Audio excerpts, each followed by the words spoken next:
மும்பை துறைமுகத்தில் கடந்த 1944ஆம் ஆண்டு ஏப்ரல் மாதம் 14ஆம் தேதி கப்பலில் ஏற்பட்ட பயங்கர வெடி விபத்தில் சிக்கி 66 தீயணைப்பு வீரர்கள் பலியாகினர்.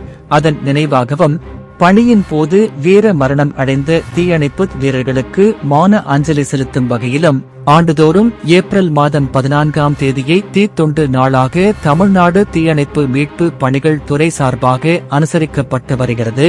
அதன்படி மாவட்ட அலுவலர் குமார், கடலூர் மாவட்ட துணை இயக்குனர், மத்திய மண்டல அலுவலர் அவர்களின் உத்தரவின்படி இன்று உதவி மாவட்ட அலுவலர் விஜயகுமார் தலைமையில் தீத்தொண்டு நாள் வார விழாவையொட்டி கடலூர் மாவட்டம் விருத்தாசலம் தீயணைப்பு மீட்பு பணிகள் நிலையம், விருத்தாசலம் ரோட்டரி சங்கம் மற்றும் புதுக்கோரைப்பேட்டை ஆண்டனி பப்ளிக் பள்ளி இணைந்து நடத்திய தீயணைப்பு மீட்பு பற்றிய விழிப்புணர்வு பேரணி நடைபெற்றது.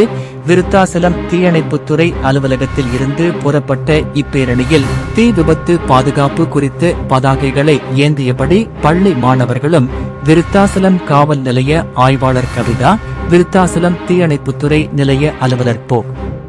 குமரத்து பன்னீர்செல்வம், சதாசிவம், வேப்பூர் நிலைய அலுவலர் ஜெயச்சந்திரன் உள்ளிட்டோர் நகரத்தின் முக்கிய வீதிகள் வழியாக முழக்கமிட்டு பேரணியாக சென்று பொது மக்களுக்கு விழிப்புணர்வு ஏற்படுத்தினர்.